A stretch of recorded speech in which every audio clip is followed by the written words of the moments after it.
Ladies and gentlemen, welcome to a very special episode of The Buck Stops Here. And if you can't have a show called The Buck Stops Here without having a buck, that's me, Kirk Buchner. And I am going to peel back some layers for a lot of our Canadian and American friends who may not necessarily know how Dominican baseball works. I know that I don't.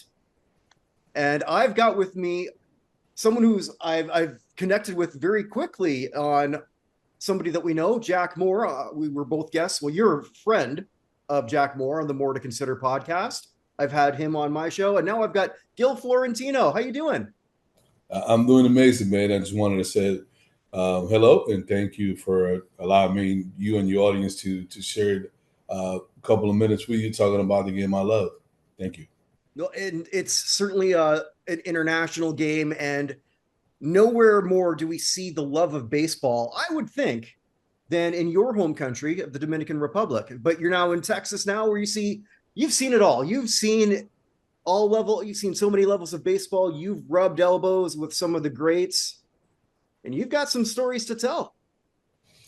Yeah, man. I mean, it's kind of interesting. How many World Series has been, and you have relationships with four former World Series MVPs and probably about 100 All-Stars, probably 5 or 6 MVPs, and 3 or 4 Hall of Famers as well. So it's been a quite a ride. It started with us playing baseball since we were little kids, and actually playing in the streets, a game that we love. We call La Plaquita, which is basically we get license plates and put it into opposites, and we have a baseball bat. Each one of us had one person pitches on the other side, and you hit the ball and you start running. We were catching baseball with milk cartons back in the days. When what was still a passion of our youth, right? We didn't never know that, growing up in the 80s, that the game was going to turn out to be as global a game that it turned out to be. I'm from the capital. I participated in baseball youth leagues, or La Liga Venezuela, which is probably, as the San Pedro de Macorís in Santo Domingo, has produced the most baseball players in the majors as far as organized baseball and organizations. Over there, they have kids from 5 years old to all the way to guys that play in the Double-A league and amateur league over there in the Dominican Republic. And I'm so glad you brought up that town, because I remember as a kid collecting baseball cards. I couldn't hit worth anything, so I had to just collect baseball cards and then be a stat geek. That's all I could do. Then I'm getting my ball cards of players from Dominican Republic. San Pedro de Macorís. Oh, here's another one. San Pedro de Macorís. San Pedro de Macorís. How is it that a town that most people couldn't find, are not even that familiar with, and from what I understand, it's not even in the top 5 in population in the Dominican Republic?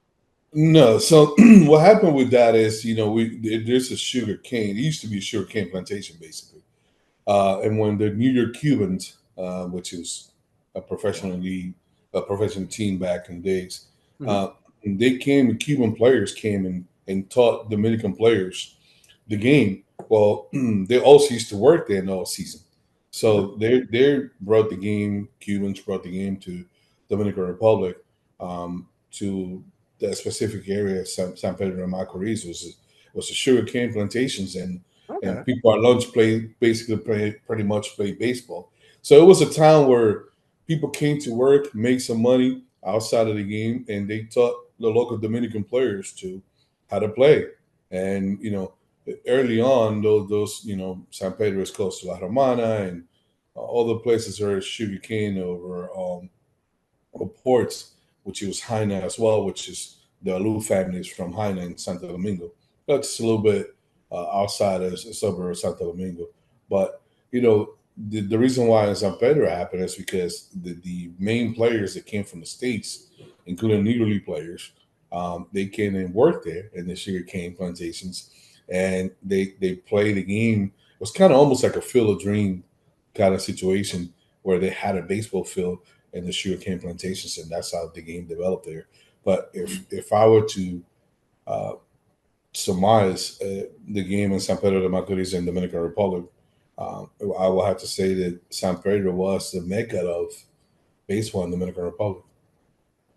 And per capita by far the best baseball producing city in the entire world. I don't think Yeah, there's so for every 100,000 people, that used to be the case. I don't know if that's the case anymore.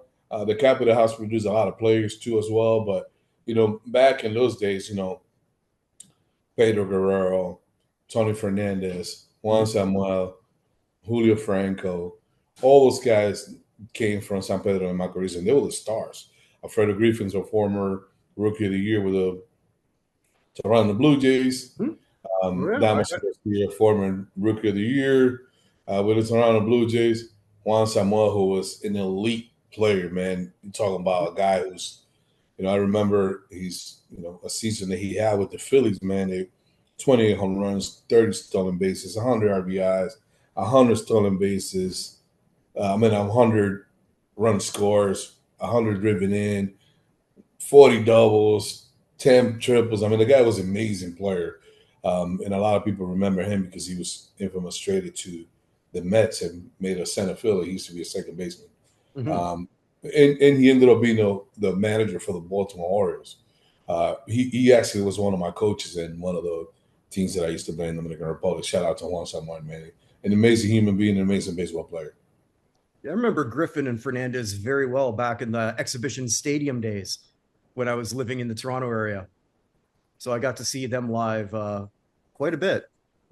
Yeah, I mean, I remember 1987, man. The Toronto Blue Jays were the team that everybody watched in the Dominican Republic because you had Manny Lee, you had Alfredo Griffin, you had Tony Fernandez, you had George Bell, you had Junior Felix. You had a series of Sil Camposano. You had 8 or 9 Dominican players in a major league roster out of 27. They were working that pretty well. Yeah, well, that was because of Epi Guerrero. Go to Toronto. That was a former scout and director of Latin America, Epi Guerrero, which is a father of a good friend of mine, Sandy Guerrero, who's working in Korean baseball right now. So the Toronto Blue Jays was one of those organizations that put an imprint and was the first organization actually to have a complex over there in the Dominican Republic. Mm-hmm. So when you were growing up, so that was when everything started to rise in terms of Dominicans really making it into the majors. You're there often still, right? Because you living Yes. Yeah. Okay. Yes. So my last time I went there to see the finals between the Escogido Lions and managed by a good friend of Albert Pujols and Placido Polanco, who was an assistant coach. I grew up with Placido, so then to our god brothers. So that's kind of what the introduction came about. But yes, I was there in January, this past January. Is baseball bigger now for you in the Dominican Republic than it was when you were a kid? Like I will say this: there's more teams now that there's a couple of expansion teams that came about a while ago, but I would say the game has grown so much in the Dominican Republic. A lot of people started playing basketball. You have current couple of NBA players, and those guys have done well, and they're representing our country well. But baseball is still the king over there, man. I remember back in the days when I was a kid, and I was on the Liga Mercedes, and we used to have a selection team. The selection was basically, we had city tournaments, and and it had to be a certain age. They had different categories, but 13 and 16, and 10 and 13, or 9 and 12. And I remember trying out for those teams, and obviously I pitched in different locations outside of the Dominican Republic, represented the Dominican Republic as a pitcher. But there will be 300 kids show up for a tryout that you were going to have 18 kids in. So there will be some guys that literally moved out of the location they were at because they just couldn't make the team. How much you were talking about sort of like the developments in the country and how Toronto was one of the first teams to sort of like have sort of put a stamp there. When you say that, were there facilities that they were working on? Were they Yeah, the facilities they went in there, they were camped. The facility that the players lived there, even if you were not signed to the Toronto Blue Jays. They normally what they normally did back in those days, and they still do it to this day, is that you see a prospect, they bring you in, they work you, they have you in the complex, you stay there sometimes. You're from out of the city or out of San Pedro, which at the time the Dodgers had a problem with the Dodgers, and the Blue Jays went back and forth. Either or, one of those two were the first one. But I remember friends of mine going over there, specifically stayed there, and they were like good players, and then they spent 3 months there, training every day, 6-7 days a week, and they became great players. But literally they had dorms in there. You could eat there. They teach you English. It was kind of impressive to see such a big location, and all that organization, that those dorms and stuff like that, was the complex was sponsored by the Blue Jays, and owned by the Blue Jays. You said something earlier, and it's kind of not what I was originally going to talk to you about, but it's got me thinking. Just because, as I think I mentioned to you before in one of our previous conversations, I used to live in Barbados, and which is a country of 250,000 people, but unless you're playing cricket, there's no facility for anything. So, has there been sort of a growth in like high quality basketball courts in the country since when you were a kid? Yeah, I mean, yeah, there's definitely, but I think it's for us when we were kids, we saw George Bell be an MVP in 1987. Oh, I remember that very well. Yeah. Yeah, my good friend and somebody who told me to throw my slider was Jose Rijo, what we call him Chago. He was a World Series MVP in 1990. Those guys made it possible for us to dream that one day we could make a living of the game of baseball. So you saw those guys you were represented. For NBA, it's like you got Al Horford. His dad was the first guy that made it, debut in the NBA. My former brother-in-law, Domingo Rosario, who went to Michigan, went to go Wolverines. Those guys participated, did well in the NCAA, and they got drafted by teams. I think Hugo Cabrera was the first Dominican that was drafted by the Knicks. Now that you have, Chris Duarte just recently was in there, Francisco Garcia, Charlie Villanueva, there's Dominican descent, Carl Anthony Towns, who's his mother, the late Jackie Towns, is a good friend of mine. He plays in the NBA, so he's Dominican. So all those things, all the people that play in the G League that have represented us and done well.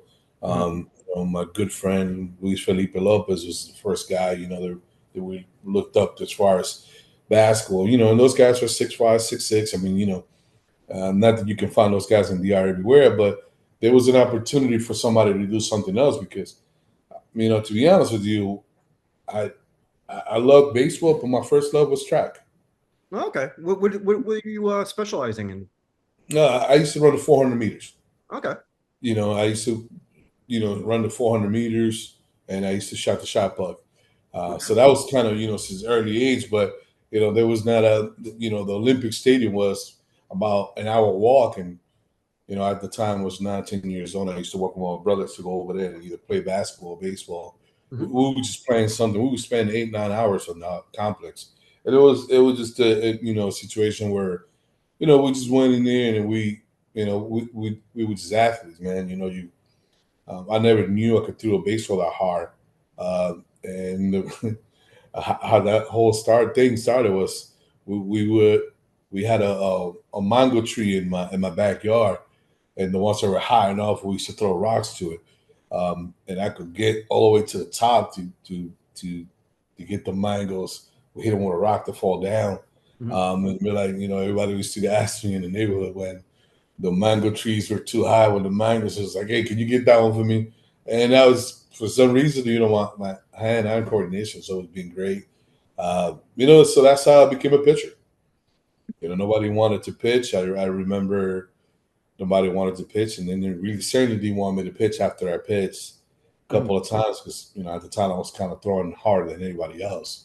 you got to remember, I was playing with guys that literally we were 15, 16 years old. And 4 years later, the guys that you facing on a regular basis, they were in the major leagues. Mm-hmm. Not in the major leagues, they were all stars. Yeah. In the major leagues. I often talk about Raul Mondesi, who's probably the closest person in baseball I have, other than Hector de la Cruz. Shout out to Hector. He's worked for the Angels organization.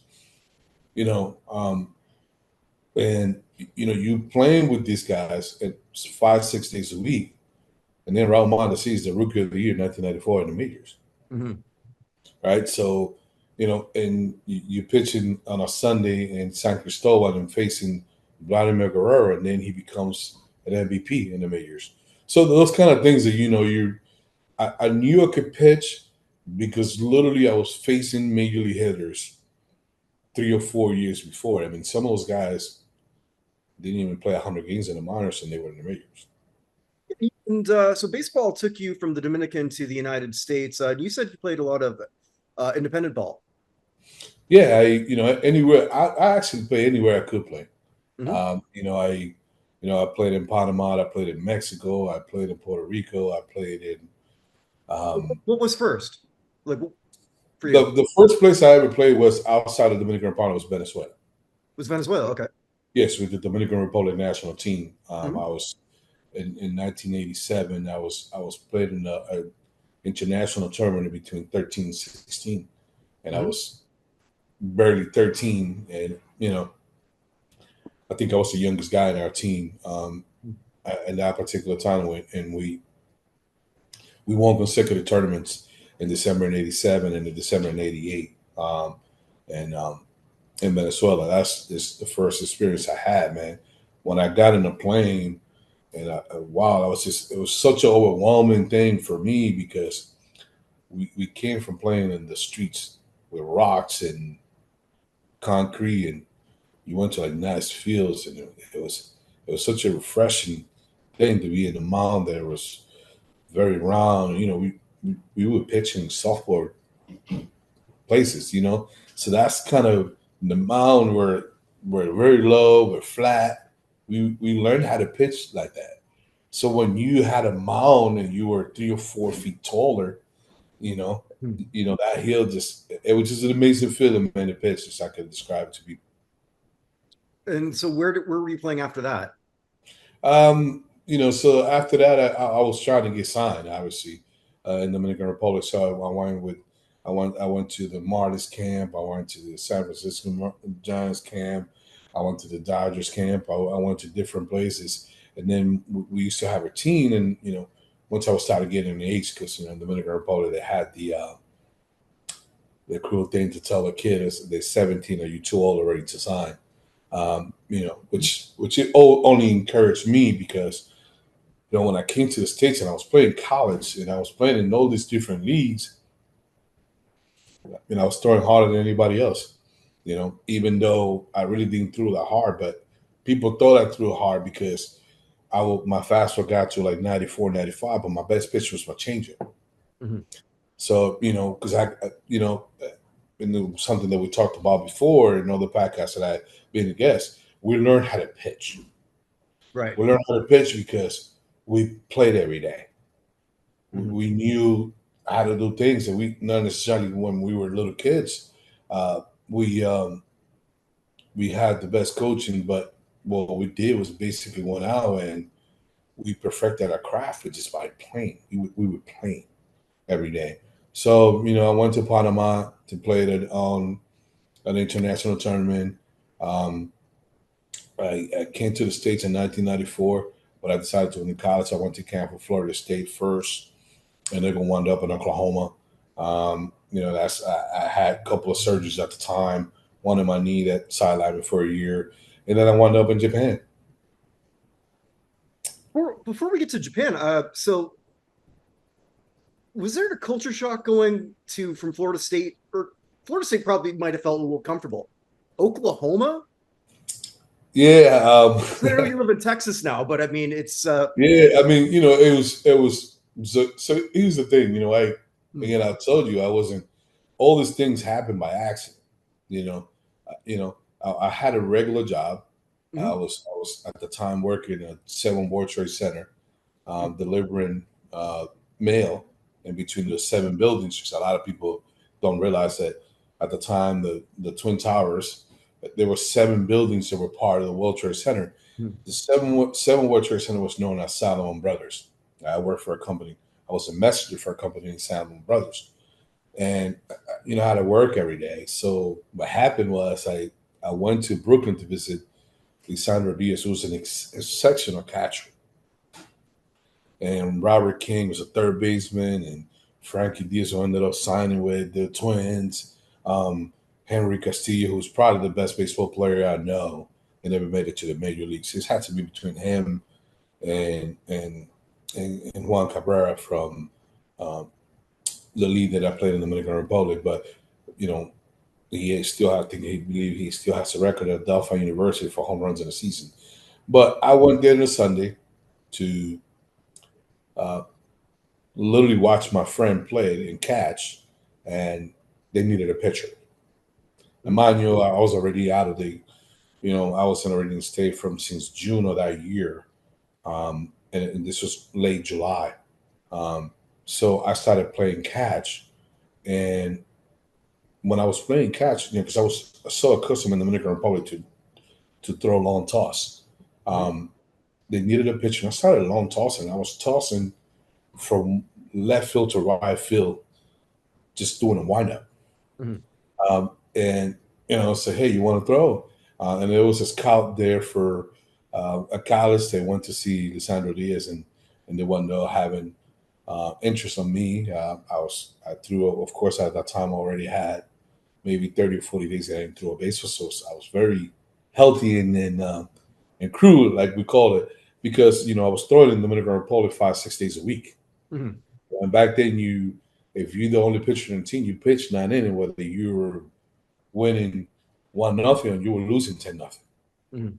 So you pitched the whole game. Um, No such thing as a pitch count, huh? no, that was not no such a thing as a pitch count. So that scout started kind of turning to where, hey, this guy is, he might be a little bit older. He could pitch, and I had a ton of offers to go to Texas, Rice, Texas A&M, um, love Texas Tech. I had an opportunity to go a lot of places. I stayed at a junior college and a local college, which was QCC at the time. But going to class, man, it was difficult for me because English as a second language was still I didn't speak a lick of English at the time. So it was tough for me to go there. So I only played in the fall. Um, so I wound up uh, linking up with a friend of mine who had played in the summer, Roberto Martinez, who went to Oklahoma State, and say, "Hey, man, I need to talk to my coach to see if they can get you in," and that's how I wound up in Oklahoma. Okay, interesting. Yeah, And then from there, Japan.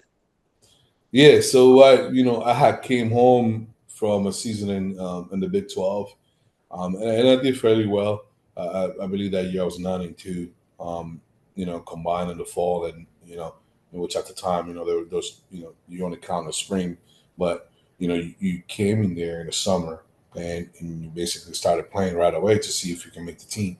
So I did extremely well. And at the time they used to have those leagues.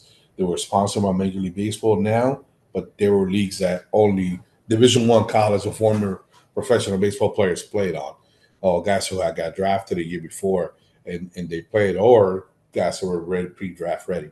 Um, so I went to Dominican Republic that winter, and I was throwing bullpen in the main stadium with them now, which is called Juan Marichal now. And the late Juan Espino was a professional catcher, was with the Oakland organizations at the time. He asked me to throw bullpen, and allow me to throw a bullpen in there. So Pedro Gonzalez saw me, who was consultant at the time for the Jamhuri Giants and in various um, Asian countries that have baseball. Pedro Gonzalez used to play for the Yankees, and you know God rest his soul. So he was a consultant and assistant GM at the time um, to Shigeru Nagahashi, who recently passed away. God rest his soul. June 3rd of this year, he passed away. He was coach, but he was also the guy in charge. It was a known factor that he ran the whole baseball operation.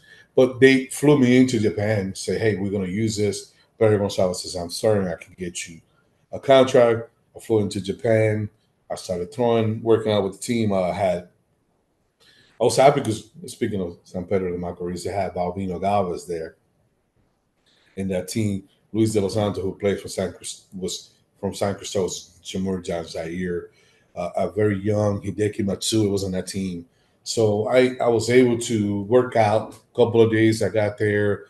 Literally a few days after I got there, I was called into the office and I was told that that Pedro Gonzalez no longer was going to be working for the organization.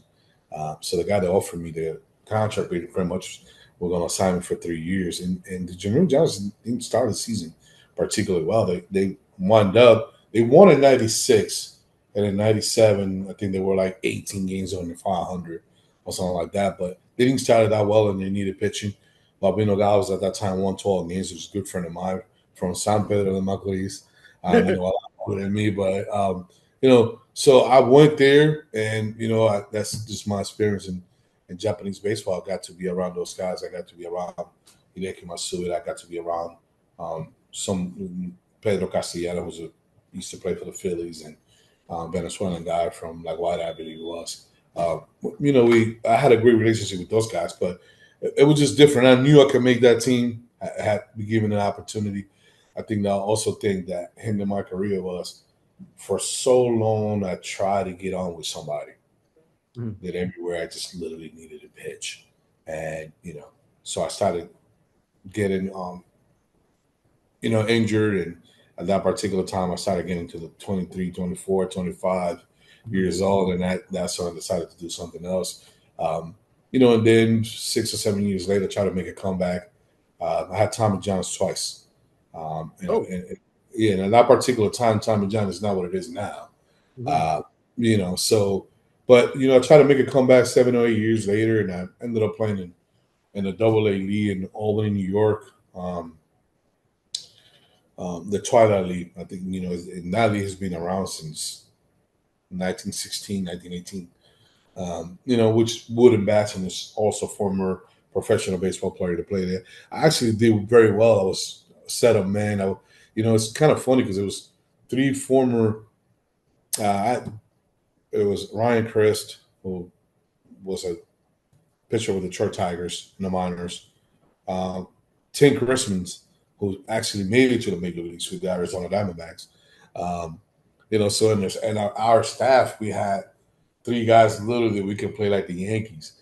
Those games were 7 innings, but one person just came in at the start. Just literally had to throw 3 or 4 innings, and then he came in 5, Ryan 6, and Tim Christmas who pitched in the majors, the 7 innings. So it was literally everybody who played against that team know that they literally needed to beat us in the first 3 or 4 innings. There was something I'm kind of fast forwarding a bit, but I want to make sure that I ask this. In the last time that you and I spoke, when we were on a conversation on Jack's show, we were talking about the Hall of Fame and exclusions and whatnot, and you got to know Barry Bonds really well in San Francisco. I was what were you doing? Yeah, so I was training and I had a good friend of mine named Danny Blanco who's played for the Braves and who's with the San Francisco Giants organization. So I stayed. I went to see him and join him training because I was still trying to get on with a professional baseball team. And I had a good relationship with the Giants organization and Felipe Alou and my dad were really good friends. I had some Marvin Bernard, Stan Javier, Julian Tavares. Those guys were really good friends of mine. We used to play cards, after games and stuff like that. So, I was staying with Roberto Kelly's family. Eric Kelly out there in Pacifica, California. So every time the San Francisco Giants came and played, well, anybody who came and played that I knew, I will go there and stay in the clubhouse and say hello to my friends, and I had a great relationship with a lot of players. But my experience with Barry Bonds is I was there in that clubhouse for about 6 weeks. I was there pretty much every home series. I went there to work out there. I was, sometimes I ate with the players in the clubhouse. That man treated all of us in there, including whether you were the team or you were a star. I know that some people might tell you different, but in my experience, the guy was a class act. He was professional. He was courteous to us. You know, at time he came in there and said, "Hey, anybody eat?" And if he didn't like the food that was offered in there, he would order food for everybody in there, including, a special order if you had one. He was just he turned different when the reporter came around. But when it was players in there or people that are in the minor leagues or extending spring training, they came in there to work out or they had just been called up or called down. The guy was always a class act, man. He always batting glove. I learned a lot from Mary in those 6, 7 weeks that I was around him. As far as not talking, we really didn't talk like that, but being around him and see how he went about his business. He was the first guy to get there in the stadium, the first guy to leave. He probably used to take showers at his house. He used to live close by, but the guy, man, went there to work. He went there. He went about his business. He went about his craft. It was just amazing seeing him hitting every day. But again, like I said, he's streaming up all of us, including some people that are, I remember Audrey, who used to work at one of the security guards there at the call house, who knew me very well. She was very kind to me. After a while, after Marvin Bernard and Stan Javier said he's okay to walk, I literally will walk while the players walk inside of the clubhouse. There was not even a question anymore uh, to being in there. But like I said, I had a great relationship with the most of the players, the Dominican players there. I became a little buddy with JT Snow. He actually got traded for a good friend of mine, Fausto Macei, when he was with the Angels, one of the players that went in there. But Nathan Perez wound up being there later, so I became a guy in there that when you were Dominican and you played the San Francisco Giants, I pretty much told you whether restaurant were, I told you what bars to go to, what clubs to go to. I told you where to get our food, where to get the best drink, or what was happening in X places. So I became a go-to guy for the Dominican players that wanted to play in San Francisco. Yeah, and that's really nice sort of to hear because we had that great conversation with Jack, and I think a lot about how the voters, a lot of them overlap in terms of MVP voters and Hall of Fame voters. Didn't have a problem voting him MVP 7 times. Let's say 4 times it might have been controversial. The times in Pittsburgh, I think the first one in San Francisco, there was no PED suspicion, but the ones after, they didn't seem to have a problem voting him MVP and then saying, no, we're not putting you in the Hall. Well, let me tell you this, and I have different perspective in this because I do have information that most people are not prevalent to that I know. But I could tell you from okay, so I saw Albert Pujols play every day. Mm-hmm. I saw Vladimir Guerrero for a while playing every day. Either I played against him or I went to visit a game, a pickup game that we were played against Major League Baseball players. I saw David Ortiz, obviously, because he was a former teammate of mine in the Liga Mercedes. Mayfield Perez. I saw a number of players. Okay. I was also around Juan Igor Gonzalez because Sammy Sosa and I were very good friends back at that time. Um, you know, but I seen players that wound up in the Hall of Fame. And I got to tell you now, no, this is not a disrespect or shot against anybody. Barry Bonds is the best baseball player I ever seen, in bar none, and it's not even close. So There's still a list of people that there was a gag order from the U.S. government to seal people that tested positive for steroids. And there was a number of players that were leaked information, including some people that at the time that were not in the original list they leaked, but something happened. One of the players who's not in the Hall of Fame was also kind of in the same particular Barry Bonds is. But all I could tell you is that there was 86, 84 names and nobody knows that they sealed that. Mm-hmm. I know for a fact that there's some players already they got elected to the Hall of Fame. They use PED. And for you not to have I've heard the same. The best baseball player in the history of the game, and it's not even close. I'll tell you, audience, something. I'll treat you here to this story.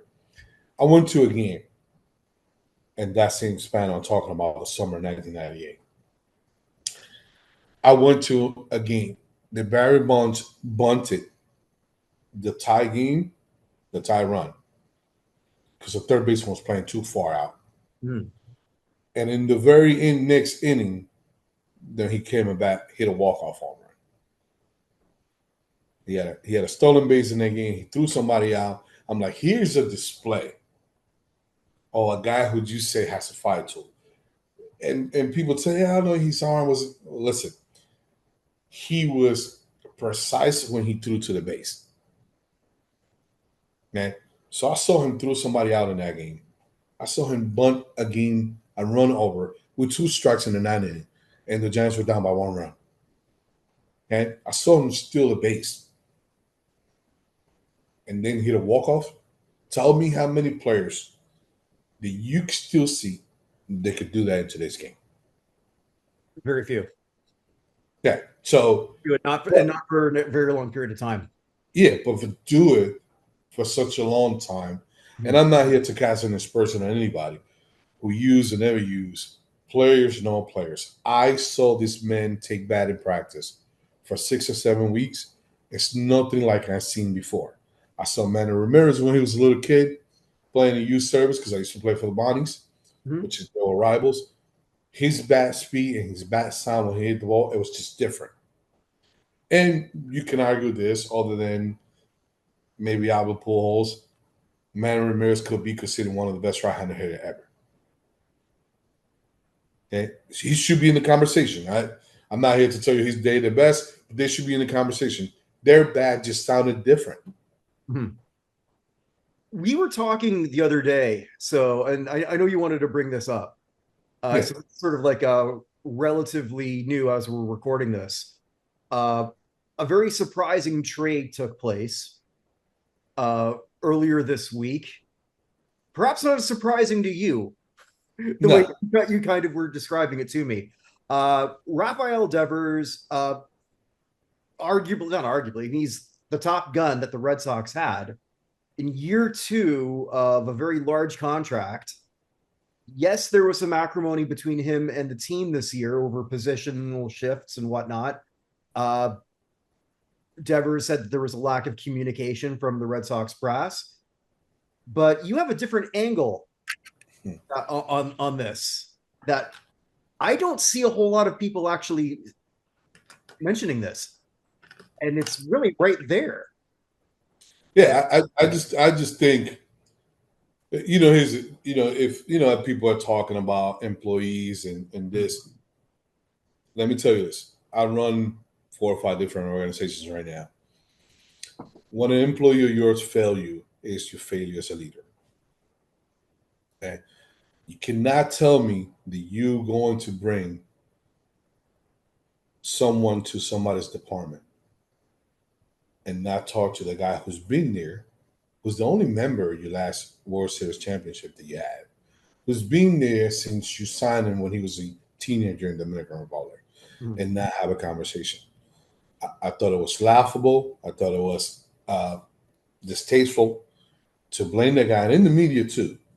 The media blamed that guy for everything that happened here. But if you come and tell me that I had to find out from social media that you signed somebody else who I'm not talking about Brandon. This is if it's whether he's a great player or not. But let's face it, he signed in the middle of March because nobody really wanted to give him the money. Yeah, and for those wondering, we're talking about Alex Bregman. Yes. Yeah, okay. So the man is making about $40-something million. In a position that you clearly have all the holes. The Red Sox clearly have all the holes. For you to bring a guy and not talk to the guy that you had in there at that position, and for you to find out, you can say, oh, it's a business owner, BS. You talk to your player. Listen, Rafi, we're going to bring somebody else in here. We need you to move to DH. You're going to be platoon and third base. You're going to be platoon and first base if we wanted to teach you. The guy never said he didn't want to do it. He said he didn't feel comfortable. Mm-hmm. Okay? So then when you bring this guy, oh, by the way, you negotiated $33 million a year. You're going to pay this other guy $42 million. I already been an all-stars for you twice. I'm the leader in the clubhouse as far as production because he really doesn't talk. He's really a guy he prefers his bat and some performance on the field to perform. Which, by the way, he never stopped performing. You know, by the time he was traded, he already had 15 home runs, nearly 60 RBIs. I think he's hitting 270. I think he already reached career high in walks. Yeah, he was. So this is not a guy who's. Crazy. This is not a guy. Yeah, because we were talking about that because he was at 56 walks at the time he was traded. His previous high was 62, so it's like he added another tool in his belt. Yeah. Well, you know, again, so you don't talk to the guy, then you literally make the comment that you can throw your glove away. Then you have an injury, and then you want to come, and you're going to ask it to the media. You work the media. For me, the situation could have been handled different for both parties, but as an organization, you got to explain to me, how do you let go Mookie Betts, Chris Sale, Rafael Devers, and if you want to throw in there 7 Bogarts, and you got 2 cans of tomatoes, no offense to the players that got that in there, but not a person that's going to be in the major league. Jordan Hicks, anybody who they got, I think that they sent to the minor. I don't know if Jordan Hicks is in the majors or not. I mean, you know, but for you to get rid of that talent, somebody that you home group too. I think it was Class, it was the Tasters. And I spoke to 2 GMs, one a former GM and a current GM. Mm-hmm. But they said to me, Gill, I would have offered a better deal had I known he was in the table. Right. And that's what a lot of us, because I've talked about this on 2 other shows that I've recorded this week. And one of my friends, he's trying to think of the salary of the salary issue and maybe the long term, and that's all fine and good, but what I don't think anyone can dispute, like, that's all you got. I mean, again, you know, this is what I'm telling you. I mean, the Red Sox organization has failed in their management position and leadership position to allow all these things to leak and play this guy who literally, if you know him, the guy preferred not to talk. Mm-hmm. You put him in an uncomfortable position when you try to negotiate to the media for him to do X, Y, and Z. Rather than say, hey, Rafi, we need to talk. Hey, this is what we're thinking of doing. Not, you don't need his permission, I get it. But talk to somebody who's been there for 8 or 9 years, who you signed him as a teenager, and did you went to his house, to Dominican Republic, and made a promise. And when you sent him you signed him to an extension, you guaranteed that he was going to be the third baseman for the next generation of the Red Sox. And I cannot stress enough it was poorly handled by the leadership and management of the Red Sox. I don't care what nobody says. You know, you could have even asked one thing about us Dominican. We're very close. You know, if you play baseball, you're a former baseball player. If you made it, we look up to you and we take advice from you. You mean to tell me the best Dominican players that play for the Red Sox couldn't have that conversation with this guy? This is how David Ortiz wound up in Boston. He was having dinner. He was at a restaurant having dinner when he ran into Pedro Martinez and he led Pedro Martinez. I just got a call. I just got released for the Minnesota Twins. And Pedro got on the phone with Larry Lucchino and said, you need to get this Daniel Kid. You need to get this guy here. Right? And for those who don't remember or perhaps never, I believe David hit 26 home runs and had 80 RBIs in like 80 games in Minnesota playing as a platoon. Right? Pedro doesn't go there. Manny doesn't stay. David Ortiz doesn't go there.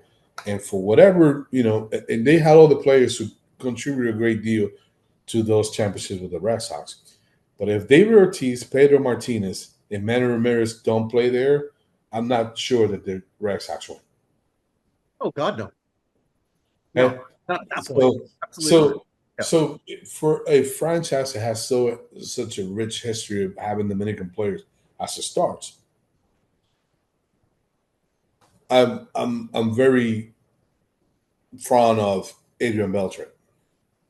Adrian Beltre hit over 320, hit 20 home runs, and had 100 RBIs.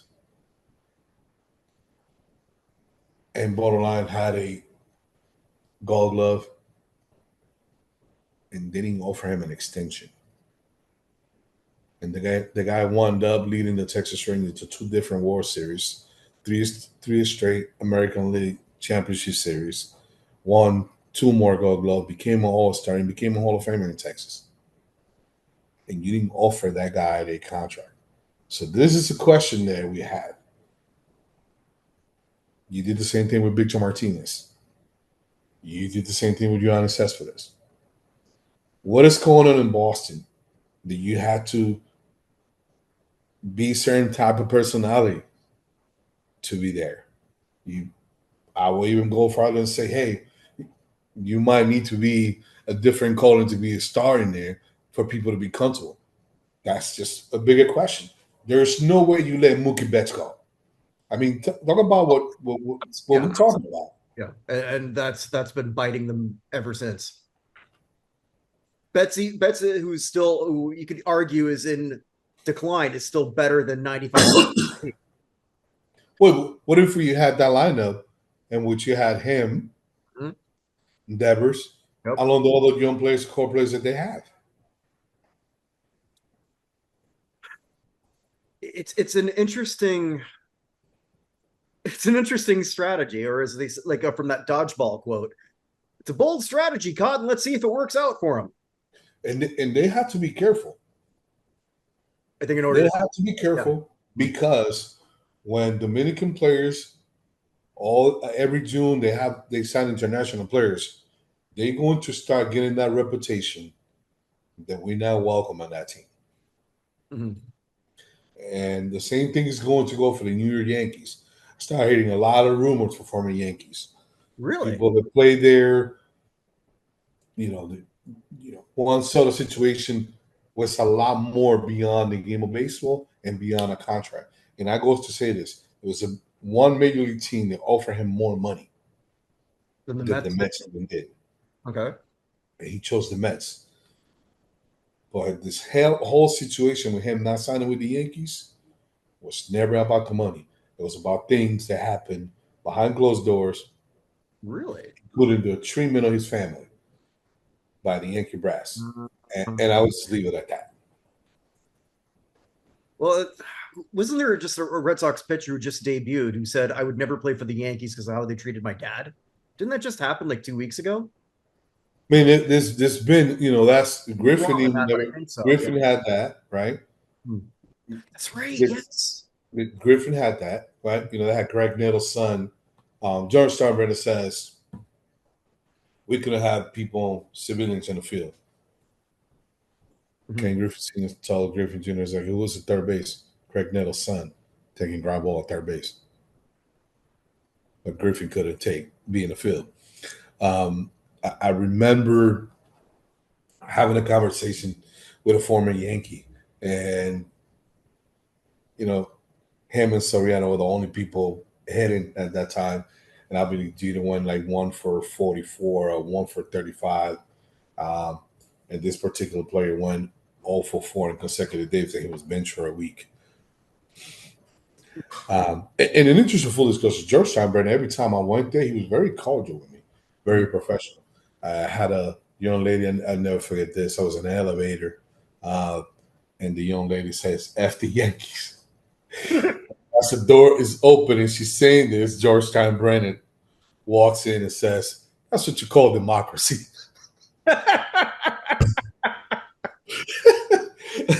So it's something I never forget. But, that's kind of, we talk about that, but the whole Rafael Devers situation is for nobody to know that you would not even entertain a trade for a talent like that and get in return what you have, which basically they got a first rounder in last year's draft. You already give up on because you never included him in a trade. Especially only 1 year removed from being drafted. Interesting. Before we sort of close off, I knew about a couple of businesses you had. I know you had 5. So I want you to tell everyone 5 businesses. Like I know about the cigar one. Well, I'm running some business. I'm running an oil finance company. I run a dealership. I'm the CEO of a 14-season cigar company. I own a company called Onyx Solutions USA. I own a consulting firm too as well. And our transportation company, repossession. I'll just leave it at that as well. But all right, so if you get behind your payments in Texas, you might see Gill. Come and get you. Good thing I'm in Washington now. Hey man, I can't thank you enough for having the common courtesy, and you and I, the woman that we talked, we hit it off. I love this. Shout out, man, to Jack Moore, man, and more to consider. A good friend of mine, and I love the guy to death, man. We brother for life. And you'll be involved in a couple projects with me later, so I'm really excited about that. Yeah, man. When you're ready to talk about that, we'll talk about that, man. But I'd be more than happy to continue to participate and chat with you, man. Oh, sounds great. Well, as I always close off, wherever you are, wherever you may be, make today count because it never comes again. Take care, everybody. That's it.